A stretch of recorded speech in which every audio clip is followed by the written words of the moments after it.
And now, from the Marquee Media Studio inside Mark Tank, it's the Mark Haney Show. Yes, this is the Mark Haney Show, and we are on a mission to ignite the entrepreneurial revolution right here in the hometown we love. You know what? We do that these days with something we call the backyard advantage. It's the most connected community in the world for local entrepreneurs. It's this tribe of savages that get it. They understand the power of entrepreneurship and that entrepreneurs are the heroes of the American economy. They take risks, they make sacrifices, they create opportunity, and they figure out a way to change the world. And today, I am joined by Eric Rebelo. He is one of those entrepreneurs, but he's also one of those people that is helping entrepreneurs. So he's kind of playing a dual role. And today is different as well because Eric asked me to come on to his podcast, and I said yes, of course. And he asked me to share my story with his audience. So today, Eric is actually going to be interviewing me because I told Eric, I'm like, hey, why don't you just come down to my office? I got the whole setup. And so we actually record this in my office, in our studio, but it's Eric's podcast. So I'm sort of grabbing up my portion of Eric's podcast and sharing it with my audience. And so I think you're going to enjoy today's show. I'm going to talk a little bit about what's happening with me. You're probably going to learn a little bit about me that you didn't already know. Also learning what we are doing to ignite the entrepreneurial revolution. A little bit about my family, and he tries to get my perspective as well on how to help entrepreneurs succeed. So stick around, and at the end of the show, I want to share with you something that I did not mention to Eric on the show, but I think it's important to who I am. So stick around for the end of the show as well. Hey, it's Eric. Welcome to Growth Integrator, where we interview business leaders in technology. And today, our guest is Mark Haney.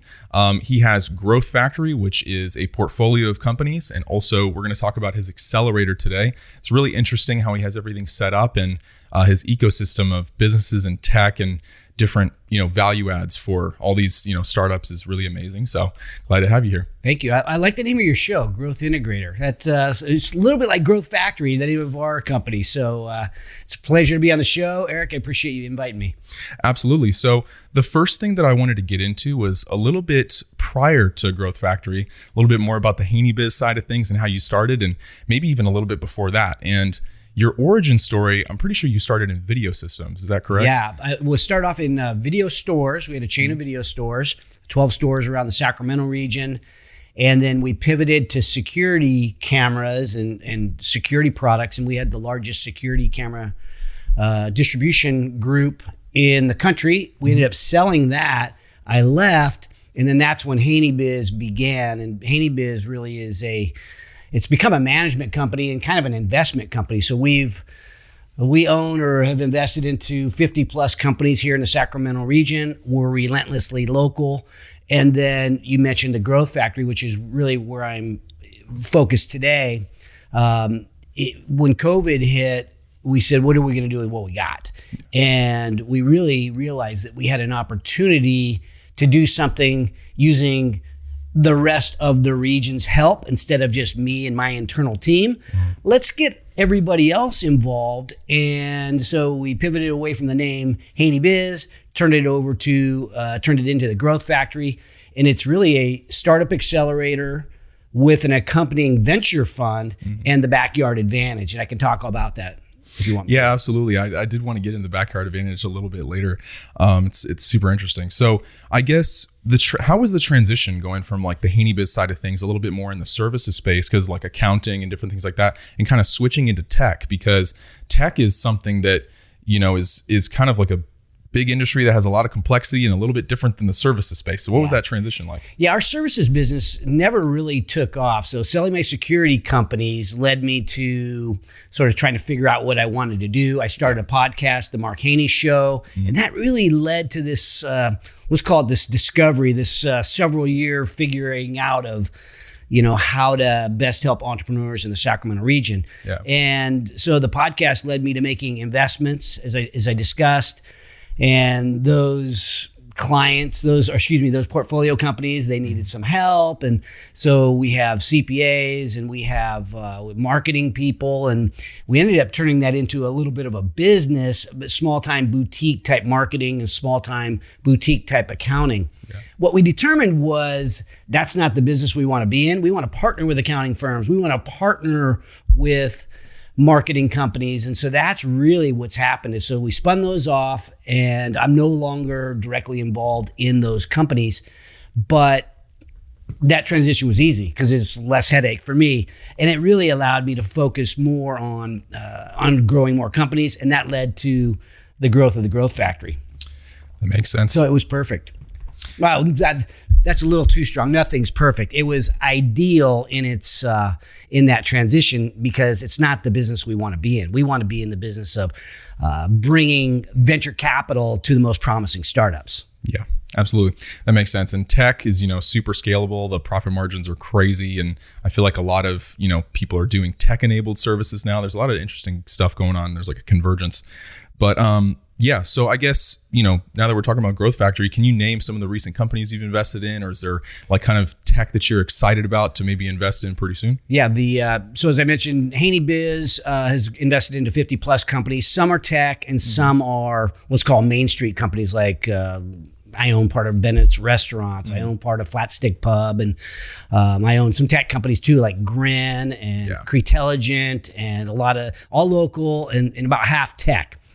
When we started the Growth Factory, the goal was to invest into 100 companies over 4 years. So in the last 15 months, we launched it in September of, not last year, but of 2021.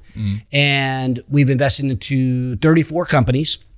And there's a variety of companies, but they're all tech or tech enabled for the most part. One of them is kind of interesting.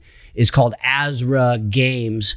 Mark Otero is the founder, and Sonny Mayugba is one of the other pieces of the founding team. They've built this gaming company. Mark had built a gaming company prior, had real success, and ended up selling it. So now they're doing that again with a little bit of a spin to it. And we invested early on, and they just brought in a big raise from Andreessen Horowitz. So it's good to see that we can put some pre-seed type investment money in, and then you go ahead and it attracts more money. And that's what we want to do for Sacramento, is help put some pre-seed money out there, sprinkle it around to a lot of companies, 100 companies, and then attract outside venture capital into our region so that we can have economic development in our region and we can have homegrown entrepreneurs. Absolutely. Yeah, I heard about that Andreessen thing with Azra, and it's so wild that the Sacramento area is getting that type of traction now. So, in the fact, I'll say here, I feel like you were kind of a person that led to a lot of that stuff in Sacramento, like really starting to come up and get some traction. So, super awesome. Well, it's been fun. It's been a great learning experience for me. I love to live vicariously through the most ambitious people in the region, which there's no way you can argue against the fact that when you start a company, you better be ambitious or you ain't going to make it, right? Yeah. So being around those people that are they've got everything on the line. They're just, put it all out there. They're working 12, 14, 16-hour days, and to be just a small part of their growth and their trajectory, it's really rewarding. Yeah, and it's interesting that you say that, because like they're ambitious and they have direction, and their personality type really fits like that kind of risk taker. But part of Growth Factory and the the accelerator is guidance and mentorship and kind of like additional resources and things like that. So I guess, how has that played out? Have you seen a lot of people really grow pretty quickly through the mentorship and guidance that you guys are giving? Yeah, in 15 months we've seen people go from. We've seen a lot of pivots, right? So that's what ends up happening, I think, to virtually all startups, is they end up really taking a hard look at their business. And, I like to say that nobody builds a truly great company alone. So when you start having other people's perspective, look at, kind of pull back the covers and look at what you've got, it can be pretty enlightening. And so you see these pivots, and that's where we grow as an entrepreneur, because it's really easy to get sort of dug in on your initial idea. Yeah. But in reality, the best founders figure out a way to think objectively and know that they're going to have to transition at some point and pivot at some level. Mm-hmm. And so we've seen that kind of growth. We have a program called Founder to CEO, and it's kind of like a little forum group that you get, like it's peer-to-peer learning. Mm-hmm. And people really like that because some of the best ideas come from other people that are going through the same sort of process. Yeah. And so that kind of camaraderie ends up building. And I think we grow as people when we're doing that, because it's people helping people and it's fun. Absolutely. And, when you're talking about adapting and pivoting and stuff, obviously part of the growth factor I saw is kind of like helping people go from MVP to product market fit and so on. I guess, how are you guys helping people find, product market fit and kind of be adaptable? Like, is there a process that you guys go through to say, okay, here's where your guys' strengths are and here's where the weaknesses are, and I feel like if we pivot a little bit more, we'll actually have a little bit more fit in the market? Yeah, we've ended up partnering with a guy by the name of Craig Hetrick to help pull some of that stuff together. So we're doing it through partnerships. Our team is entrepreneurial by nature. The co-founder, Rick Spencer, is an entrepreneur. Monique Brown has worked in the accelerator space for the last several years with my companies and with other venture backable companies.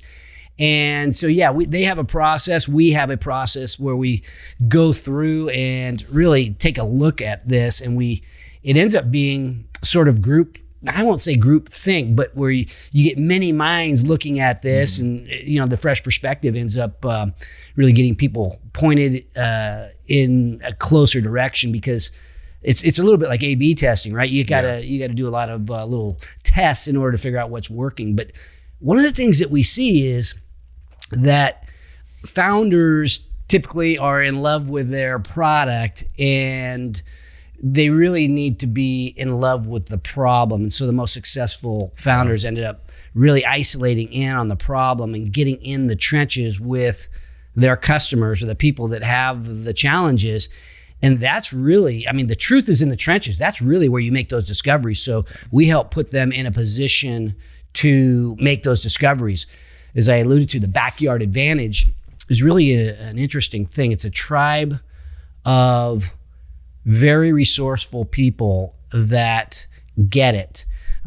Sacramento is filled with people that are really civic minded. They've got resources and they have influence, and this tribe can open up doors so that we can get the product right out there in the hands of people to give feedback, whether it's in healthcare, whether it's in enterprise SaaS, it could be anywhere, but we're helping get the products out there so that we can get real world users. We can do whatever we want on a dry erase board in my office, but when we get the product in the hands of a user, that's when we make a lot of discovery and you get into the market. So we have a really unique way of being able to open up doors so that the discoveries can happen. That makes sense. Yeah, a lot of founders, more in like the MVP stage, somewhere around that, are probably spending too much time ideating and not getting enough customer feedback like you're talking about. If you have some real people that are paying real money, they will actually, tell you what's wrong with the product, what's great with the product. You can actually start like innovating on it. So that's great. Another thing that I realized, just with like your personal brand and HaneyBiz and Growth Factory, everything you've done, it seems a lot around partnerships and like connecting people and kind of being like a people person. And like, I know you're very, extroverted out there and you have a lot of connections and your network is really kind of the thing that brings everything together. When did you realize that it's really about building a dream team and like kind of having like the backyard advantage and putting those partnerships together, rather than, because some people are really siloed, They really stick to like, okay, here's the closed off, kind of mindset that I have this thing, and they're not very adaptable. When it comes to like partnerships and putting things together, like when did you realize that that's the way to do things? I think sometimes in life we're reminded of what we knew early on. So with our video stores, I went and recruited my high school buddies to help build video stores. Yeah. And they, I didn't get the slackers, right? We got the ones that could bring it. We did that same thing when we built our security camera companies. It was my younger brother and I, and we hired the best of the best people we knew. Yeah. And they weren't gurus within the security camera business. We learned it together. So we knew that we wanted to get the best people we knew. So I've always known that.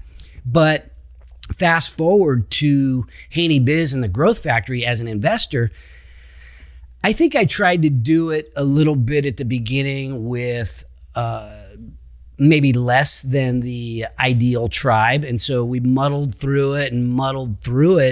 And I kept, I'm one of those guys that never quits. And so ultimately I was searching for that right chemistry and that right team. Yeah. And Monique and Rick together, the three of us became that team. And it's kind of like when it's right, you knew it. Mm-hmm. I had been looking for it, but maybe not looking as hard as I should. And during COVID, it sort of surfaced. Rick was a teammate that made a lot of sacrifices during the COVID, and so did Monique. And I think sacrifices for the company. Yeah. And that told me that this is a team. This is the team. I knew they had talent, but talent without commitment is basically not that helpful. So Scott, that's over here doing my media, and Tammy and a few others of us, there's a commitment level that's to one another and to the cause that's kind of hard to describe. But until you have that, you're kind of stuck. And I think that's what I think that's what happens to a lot of founders is they're going to go without a co-founder, or maybe they're going to go with a co-founder that they just met. And really that commitment to one another and that commitment to what we're doing, where you're sort of all in on it, that's huge. That's a game changer. And that's been a game changer for HaneyBiz, pivoting to the Growth Factory. And it was really the addition of Rick Spencer that made that happen. Yeah. That makes sense. Yeah, because you can have, great product, but if the founder isn't aligned with, whatever mission, like if he says one thing or he or she is, doing one thing and then their actions say another, it just doesn't really work out. So I guess, how did you get everybody aligned to that vision and to like buy in? Because that's like a big part of, startup culture. Yeah. So Rick, Monique and I have worked together 5 years or so. Rick it's been a few years. He was actually in my backyard when I had what we call the best of the best party. I'm a dreamer. I call myself the chief dreaming officer. They call me a visionary, but I had a backyard party where I brought in my portfolio companies and some of the people that had invested alongside me and some other civic leaders. And Rick was in the audience, and I described that dream that I had about having millionaire business partners in my backyard. And now suddenly it was that moment when you realize that the dream is in the process of coming true. And Rick was in the audience and said, wow, okay, this guy's really envisioning something special, because our portfolio, I had envisioned our portfolio companies helping one another. Mm-hmm. And a unique synergy where the most successful people, the most successful startup founders became buddies with one another and on investors. So I started describing that in my backyard. Rick comes on board after hearing that and says, look, I think I can help. And he was right. And I think what happened after that was really a game changer. And that's when we came up with the idea of the backyard advantage. I started sharing the story as we went out to raise money for the Growth Factory, the fund. We wanted to have 100 investors. And so we did these little rallies where we brought people together and shared the vision of helping local entrepreneurs and investing here in our backyard. And as I began to hold these rallies, throw these little parties, the word backyard advantage it would be an advantage, right? We'll create an advantage, and then we'll attract money from outside the region, other people's money. Then that began to resonate with a lot of people. Oh, I want to be a part of the backyard. I want to be in the backyard. Yeah. And the backyard had always had a ring to it with me, but the backyard advantage, it's a platform where other civic leaders can grab a hold. So we have cities, counties, corporations, 100 investors plus. We've got 100 plus mentors. It's some of the most connected, influential people with resources in our region, and we're all working together. And it's brand new, but it's actually happening. Mm-hmm. Yeah, it sounds like it's just like a plug and play network where they are like, it's almost done for them already. They don't have to go to, 6 different things. Like they just go into one growth factory, right? Yes. And they have it all taken care of. So that's awesome. And we are collaborative. So there are a lot of other great efforts happening in the Sacramento region. So we're partnered with all the great things that are happening at UC Davis and Sac State. Those are alliance partners with us, and the other things with Startup Sac, and there's a lot of different efforts happening around the region. These are our partners. We aren't competing with anybody. I'm invested into every venture fund, I think, in the Sacramento region personally. So I'm buddies with all the venture capital guys in town. I'm a SAC angel, so I'm part of the angel community. It's a collaborative effort. These are part of the backyard advantage, a lot of these folks. Yeah, that's awesome. Again, love the whole aspect of collaboration and partnerships and just like bringing people together really, cohesively. The other thing I wanted to say or talk about is, are there any like key metrics, like to get a little bit more into the nitty gritty, like are there any key metrics that you're looking for in some of the businesses that, you're investing in, or are there any like key culture principles that you see within the founder that are really important to you and are kind of like non-negotiables for pursuing that? Yeah, I like to say, again, nobody builds a truly great company alone. So we really look at the relationship between the founding team members. That's important to us. We want to see unity. That unity is an asset, and we want that.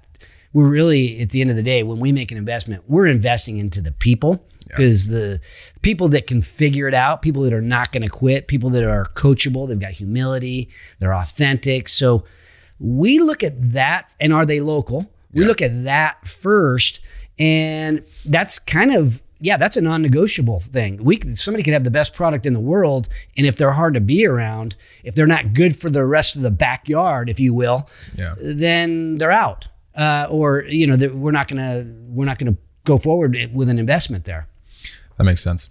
Yeah, no, it's definitely like I said, the founder and the mission, and like what I've noticed too is that if the founder is just off in really anything, then it allows a lot of the team member, like whatever they accept is what they get. You know what I mean? It's like whatever they tolerate is kind of what disseminates through the rest of the team.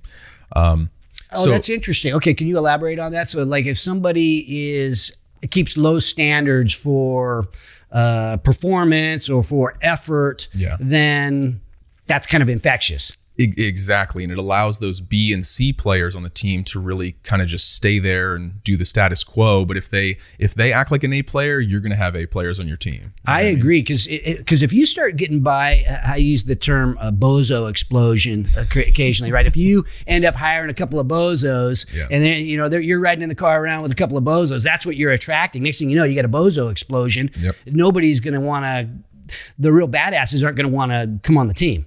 Absolutely. So those first couple people are huge. Yeah. And then again, another question is a little bit more kind of in the nitty gritty, because I think this stuff is super interesting.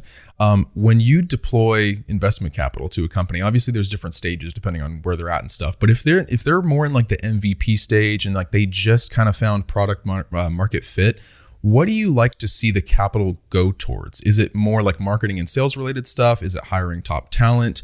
Is it making sure that like operations and systems are in place so that like the business doesn't break? Like, where have you seen most of the money that the investors and yourself are putting into the business like go first? Yeah, I would say it's all of the above. Mm-hmm. And we don't have a prerequisite for that money typically. But we sometimes look at some of the gaps. So each company has different gaps. And so we'll take a look at some of those gaps and maybe highly encourage or hold back some of the investment until they get those gaps filled. Yeah.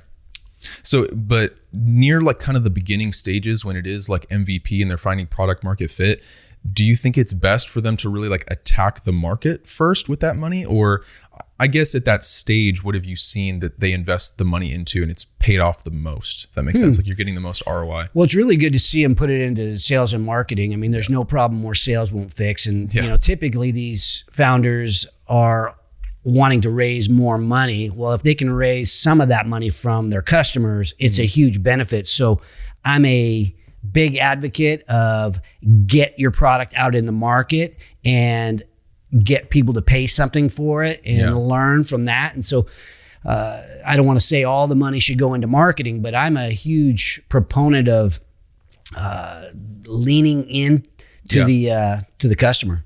Yeah, totally makes sense. And the reason why I asked that question too is because, again, a lot of people around the MVP stage or in that early, stage, they tend to put it into development. They start adding features that nobody wants. They start hiring people that don't really have a big workload yet. Like maybe customer service, it probably shouldn't be the best or the first thing that you're hiring because you don't have customers yet. So that's kind of what I mean is they start throwing money into things that aren't necessarily ROI positive. But yeah, I agree with you that at that stage, they should really go all in on like marketing and sales because that's going to be the best ROI. Kind of a topic switch up a little bit. We talked a little bit about it with Azra, but what are your thoughts on, AI and ChatGPT and crypto and Web3 and this kind of like completely new transformation of internet and technology? I think it's going to be fun to see where this goes.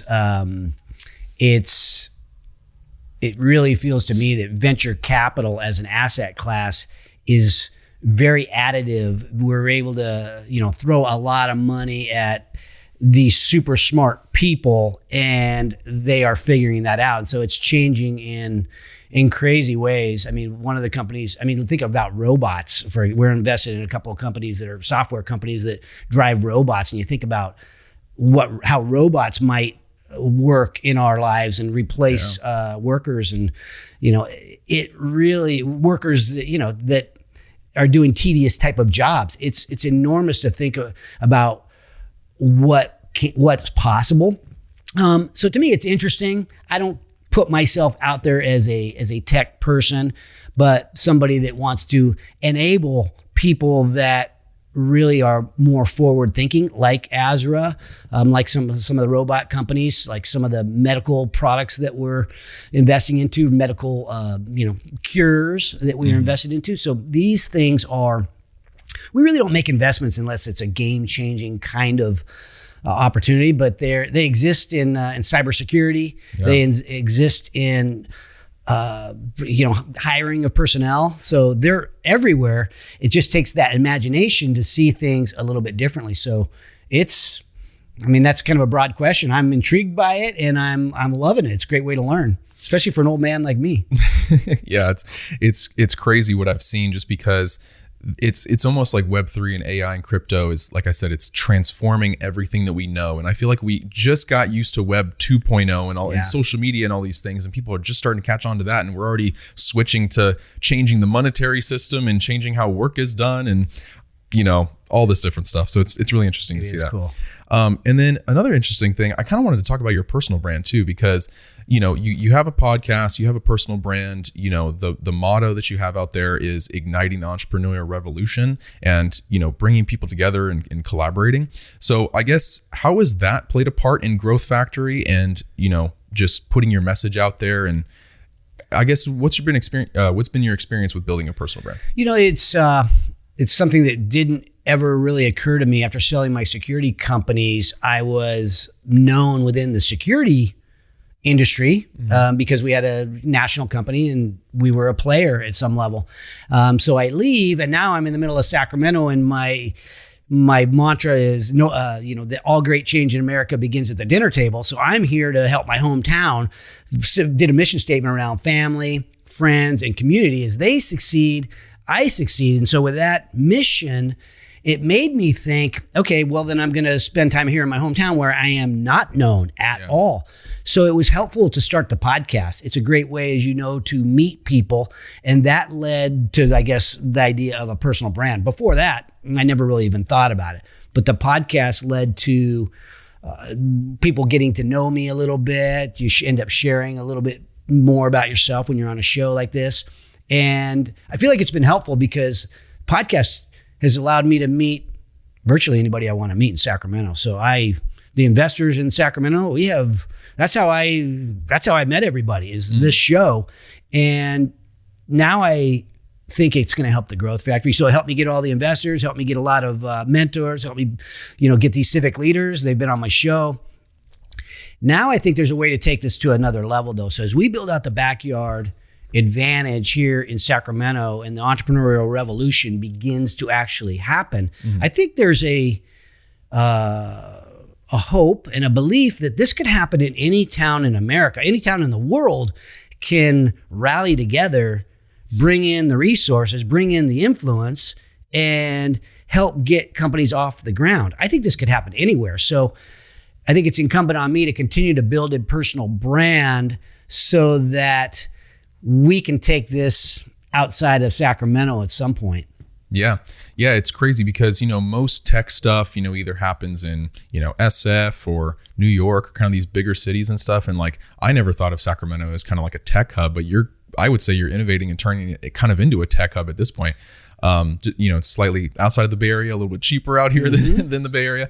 But yeah, you're right. Like you could go to middle of Kansas or something and kind of build a similar infrastructure, and people won't have to uproot their entire lives and move out to the Bay Area and pay, all that money when they could just kind of build an ecosystem like you have in their own city. It's interesting. You think about like the Wizard of Oz, there's no place like home. People dream about going somewhere, going to the Silicon Valley, going to New York, going to the big city to seek their fortune.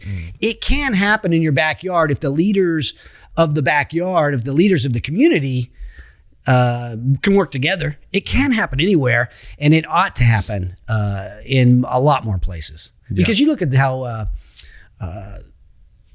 the concentration of venture capital deployment is kind of obscene, with virtually half of it being in the Bay Area and Silicon Valley, and the rest in places like Austin, Boston, and New York. And there's so many underserved communities that have really smart people with great universities and people with resources. Yeah. Okay, now we just got to get those people together. And I think now more than ever, people are thinking locally. So live by your mom and dad, live by your buddies you went to school with. There might be an advantage. It can happen. And so for me, I'm trying to say, let me help make that happen. If I can help make that happen in Sacramento, we can probably help make that happen in Topeka, Kansas. Exactly. And the way that you're doing things, like you're saying, it's like you can really build up your city and build up your area, because instead of going to the Bay Area and adding on top of that where there's already mass chaos and, it's very saturated and there's just a lot of going on there, it's like you could build up your own area. And I like that you actually took that into account in your life, and you're like, let me build up where I'm at rather than, and it helps everybody around you. Well, we're building a family compound in Loomis, which is outside Sacramento. And my kids and my grandkids, we're all, converging there. And you think about that. If you do that, that means you're committed to staying here, right? Some people are saying, I don't want to live in California. Okay, see ya. Yeah. But there's a group of us that like it here. We like a lot of it here. We have friends here. It's important to us. To roots are meaningful for us. So if you get your family right, that's pretty helpful in life. And if your family's going to be here, then let's get our town right. So it's kind of basic to work from the inside out. Get yourself right with your fitness and your mindset, and then get your family right, and get your community right. And then America's going to be okay. Absolutely. We need a lot more thinking like that right now, because people feel like, inflation this, and, they just feel like they're helpless in certain scenarios, right? And it's like, you can really, be accountable and responsible for your own area and really make sure that you're taken care of, your family's taken care of, your area's taken care of. And like you're saying, you're going to grow that city and actually help. And I'm sure that there's a lot of, like, the fact that we're in the Sacramento region and you found all these people in your network to collaborate and come together in a place like Sacramento that's a little bit, smaller compared to, Bay Area, Los Angeles, New York. It's like it gives other people hope in other cities to do the same. So thank you. I really like that you've done that. Thank you. And it's, by the way, it is a team. I'm the guy with the mic, but it's really a team effort. Yeah, like Monique, you said, and then Rick. I guess, how did you go about finding them in like, because you said that Rick kind of bought into the vision and joined from that backyard party that you had. I guess that's another thing, is like, how do you find talent that is really bought into what you're doing and can be an A player and fit really well into like a specific role that you're looking for? Well, I think first thing you have to do is show up or put yourself out there, and you have to have in your mind that you want the best. And you mentioned that earlier. We need to have in mind that we want to be working along with savages, right? That are fun, but are smart. They bring in skills and ideas that you don't have. And that's what happened with Rick and Monique. And Rick was part of a startup that I invested into. So that's why he was in the backyard. Monique worked for a venture capital firm that I had invested into. And so the three of us ended up being chemistry, because Monique and I worked together for a long time, and we advanced the ball well with investing into our own companies. But when Rick came in, that's when we ended up deciding to start the fund and change the name and bring in the other people. And really having those two, along with my other teammates, it couldn't have happened without chemistry. And that chemistry is hard to find. So I don't think you can just go out there looking for that thing, but when it's right, you know it. Yeah, that makes sense. Yeah, you just got to put yourself out there more and kind of see what happens, and whoever resonates with, your vision will be there. Yeah. I'm curious too, like going back a little bit to the personal brand thing. A lot of founders that, again, more in the early stages, are choosing between kind of building a personal brand and then being the face of the company, or having like a company brand and really focusing on that. And like, obviously you can do both, but if someone had to pick one, would you say that it's better to have a personal brand with the founder out there kind of being like the person that is really speaking about like how they, help their market? Or would you say it's better to focus on a company brand? Yeah, interesting. I think self-awareness is huge, and knowing what your strengths are as a founder. So if you put yourself as the CEO of the company, then you need to obsess on clarity, and you're going to need to put yourself out there to share the vision, or people aren't going to follow you. Yeah. And if you are a founder that is not wanting to put yourself out there and be the face of the company in many respects, then you need to probably put some, maybe there's another founding member that can put themselves in that role.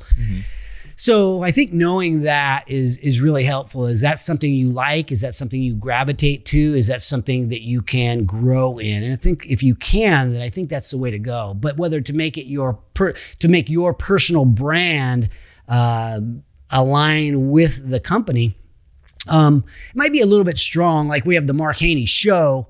We didn't call it when I had it as HaneyBiz, my personal brand, it was less effective. So we pivoted and made it the Growth Factory so that it's everybody's brand. And the Backyard Advantage is a collaborative effort with people that are not even on my team, and directly. They're part of the tribe, if you will. So I definitely think it's important to empower other people to be the face of the company, to lead. Things need to be able to not have to run up through the visionary. Yep. They need to be able to operate without them, and which means empowering, and that means really allowing other people to be the face of the company as well. If you can't do that, then you're going to get stuck. So Rick and Monique, in many ways, are the face of the company as well. They're more respected than me in various communities.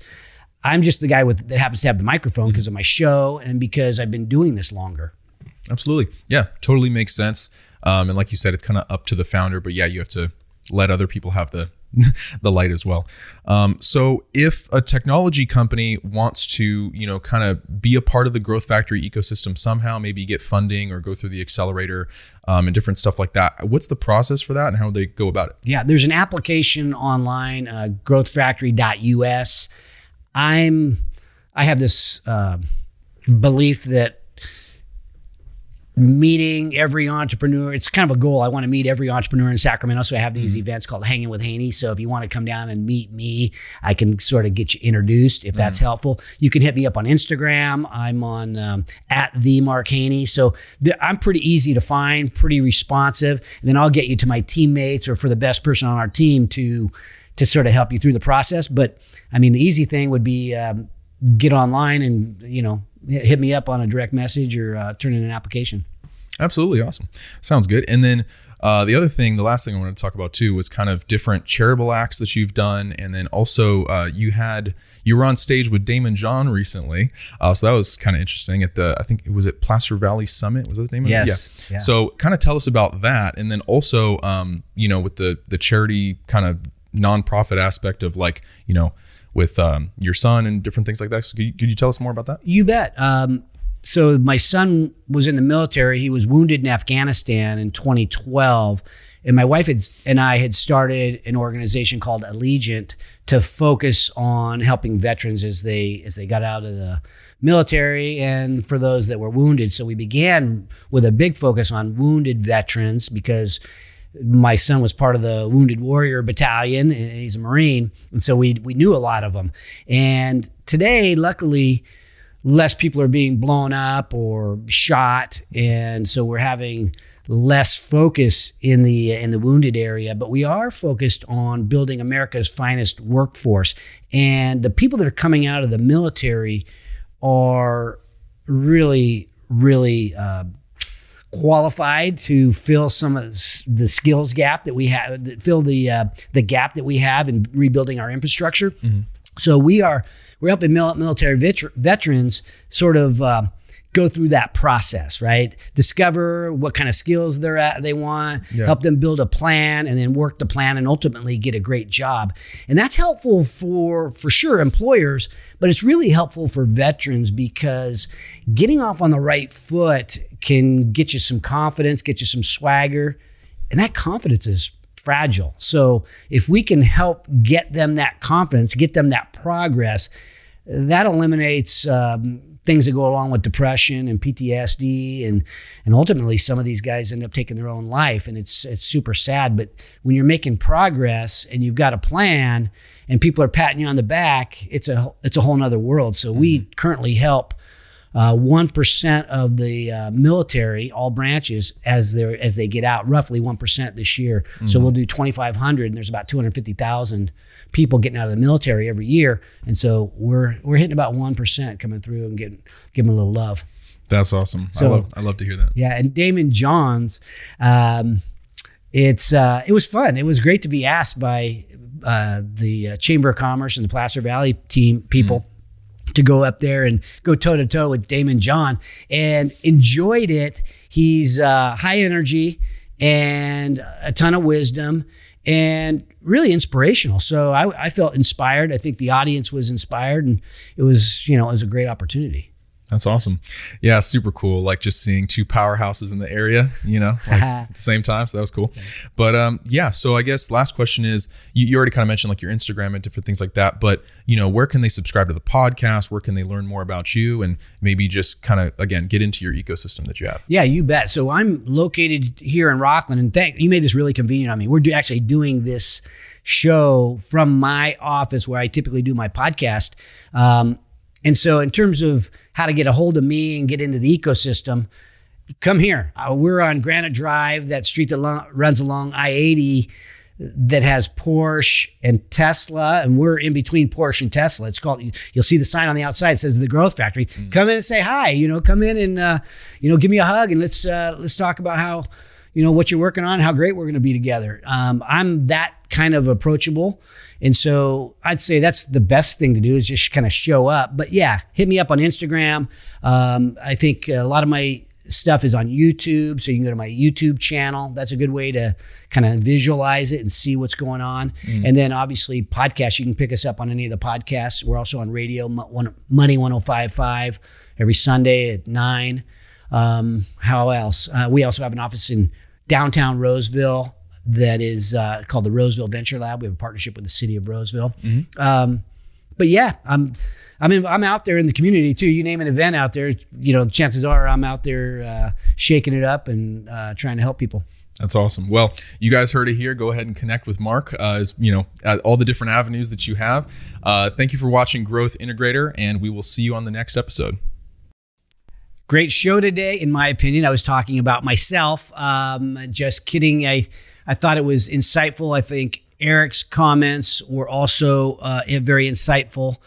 And as I mentioned at the beginning of the show, there is something that I missed, and I brought it up at the Comedy for a Cause event that we just had last weekend. Comedy for a Cause is an event we do annually, and our cause is helping military veterans. And it was a great night hosted by Christina Mendonza. We raised a lot of money to help our organization that we call Allegiant, and it was a ton of fun.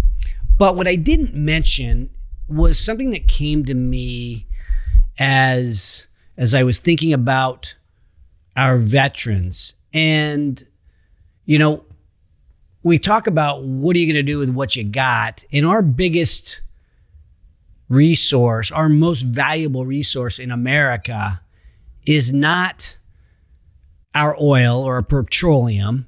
It's not our natural gas. It's not our technology.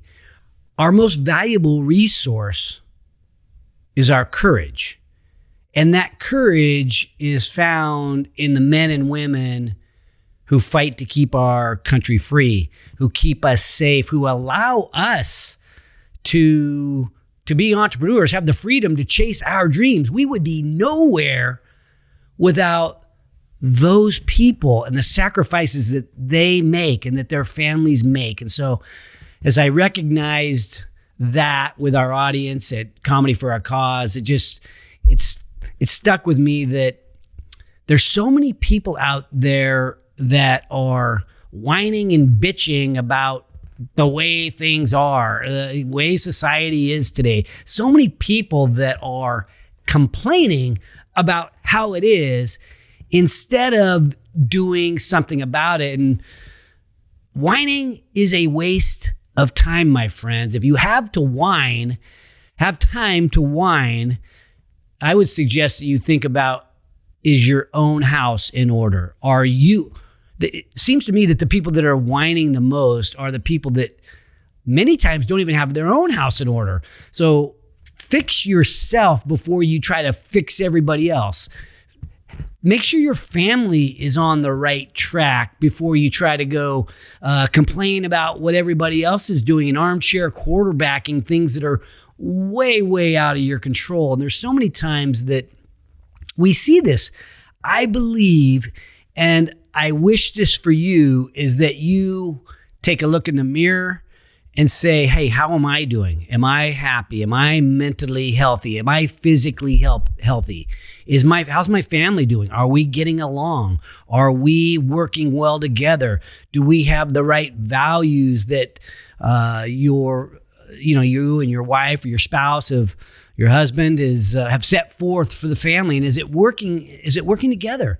And then work from the inside out. Okay, are you good? Is your family good? Well, how about your hometown? How about your backyard? How about the people in your friends circle? Right? If your family's good, you're good. Is your career good? Is your friends circle good? If that's working out well, then maybe think about the national stage or the world stage. And what I would also say to you is be a uniter, not a divider. Whining tends to divide us when we really need to be brought together. And that's really why I'm working on the things that I'm working on in my life. Is unity is this asset that it's invisible, but it's real. And when people work together in unison, that can be enormously powerful. And I wish that, I don't just wish, I think I'm working to lead by example and encourage you all to be thinking that way, because it's going to be more healthy for you. It's going to be more healthy for your family. You're going to be a better role model for your family as a parent or as a sibling. But you're also going to be more positive if you bring people together. And that positivity it's helpful to all of us. It's helpful to society. And so I hope you bring that game instead of the game that divides us. And even I tend to, at times, it's rare, but at times I'll be ready to fight. And yeah, we all find ourselves in that mood once in a while. But I think it's incumbent on us as entrepreneurs, as leaders of our family and leaders of our community, to bring people together on things we care about. We all love puppy dogs. We all love small business. We all love children. Let's rally around the things that we know are right. So I would just leave you with this toast. It's a toast that we do at the end of every show, and I tweaked it a little bit at Comedy for a Cause. I called my family up to help me with the toast, and I looked out into the audience and I saw all these like-minded individuals, a lot of veterans and people that are very patriotic, and I said, raise them up and repeat after me. I said, to our family, to our friends, to the backyard, and to the greatest country in the world, America. Raise them up and repeat after me. Never above you, never below you, always by your side. Thanks for watching today's show. My goal for every episode is that you find a takeaway, something tangible you can use in your business today. And if you have a comment about a favorite takeaway, feel free to put it in the box below. And if you have a topic that you'd like me to bring up on the show, don't forget to let me know. And also, don't forget to subscribe to our YouTube channel if you want to learn more about entrepreneurship. Because at HaneyBiz, we are always by your side.